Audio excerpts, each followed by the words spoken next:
Now I'd like to take you on a little bit of a history tour of Rock Bottom, where we came from, what our origins are. I think it's always good to have a sense of where something came from to better understand it. Rock Bottom actually started as the Walnut Brewery in 1990 in Boulder, Colorado. It was the brainchild of Frank Day. Craft beer wasn't really very big at that point in time, and at that point there was only one brew pub in the state, and that was the Wind Coop down in Denver. So Frank opened the Walnut in Boulder, Colorado. Big hit, selling a lot of great beer right out of the gate, doing a lot of cool stuff. The second location was Rock Bottom in Denver. The name Rock Bottom actually comes from the location that we occupied.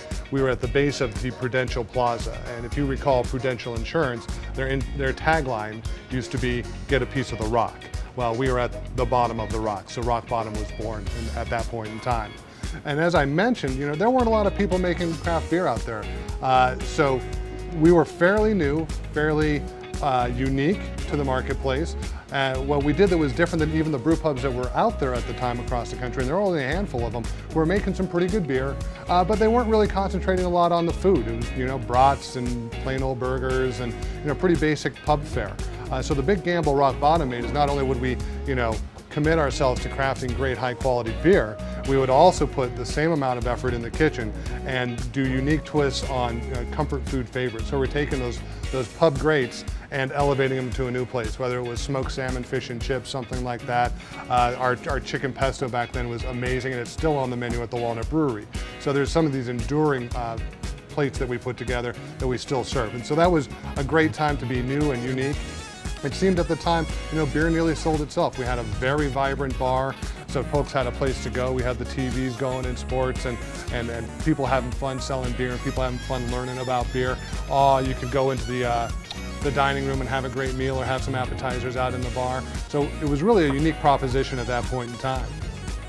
So from the early 90s through the late 90s, we opened up 25 new locations. I was actually in a white panel van driving around the country actually building breweries. On the side of the van it said fermentation vessel, total beer geek stuff. It was a dream for a guy like me, right? So during that time, we continued to try to emphasize great quality in the kitchen, great quality with the beer, whether it was the ingredients that we were buying. And as the craft brew scene continued to grow, it seemed like better materials were always available, right? There were more malts coming out of Europe that we could use. There was more American malt that we could use that had high quality. We had better hops that we had access to. So we really continued to make our commitment on the brewing side to great beer through ingredients. We also improved our process all the time, whether it was quality assurance or QA/QC majors, which is to ensure our brewers have the support to make the great beer that they can, that we're giving them a lot of opportunity to learn and improve their craft all the time, which is super important, I think you'll agree, in any pursuit. And so we've continued to make great beer, and we're really, really proud of that. When I mentioned our brewers, we've had so many great brewers that have come through our doors over the course of time. Coming in as folks without much knowledge, or some folks who had a great deal of beer knowledge, came in, helped us get better, continue on our staff today. Some of our brewers have left. That happens over the course of time. You've got to let the kids, leave the house at some point. And a lot of our brewers are out there continuing to work in the craft beer business, running some of the biggest and most popular breweries out in the country today. We're really proud of that. It may have been a great stop at Rock Bottom for them, but we also gave them an opportunity to go out and succeed. And that should also be part of our mission, is making sure our people have opportunities to do well. Over the course of time, we've had a chance to win a lot of awards, whether it's Great American Beer Festival Award, which we have over 90 of, World Beer Cup Awards, which we have 40 of.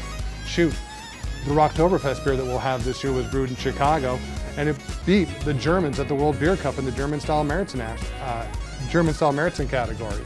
We kicked their butt. That is a good thing. We're very proud of that. Cheers to that. I'm thirsty. Talking's getting me parched.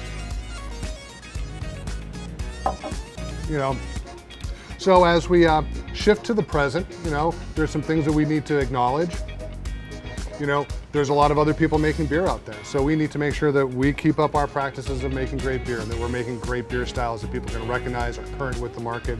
We need to make sure that you as our staff have the tools to go out and sell the great beer, feel comfortable doing it, pairing it with our awesome food coming out of the kitchen. That's very important stuff. Our greatest asset is you, and the personal pride that you can show in selling and enjoying at times Rock Bottom beer is very important. We're very proud of that. We're very proud of the stuff that you do. And this all goes in to build what I would call a beer culture. And a beer culture, acknowledges that beer is a, social lubricant, a beverage of moderation. It's something that we've enjoyed. It's been a drink of the people, which I really like. This is not an elitist thing. Craft beer may be a little bit higher price and may have a little bit nicer ingredients and be groovier, but it's still a drink of the people. And I think that that's why a lot of brewers like it. It's not hoity-toity up in the air with your nose on wine or spirits that might get you hammered over the course of time pretty quickly. Drinking great craft beer is a great experience that we can share with our friends and families, and I think that that's a very important thing. So as we go forward on this journey, I want you to think about the rich history at Rock Bottom. I want you to think about what you're adding to that and what we can take forward as we do better at Rock Bottom, and hopefully you continue to do well yourselves because you're part of this team.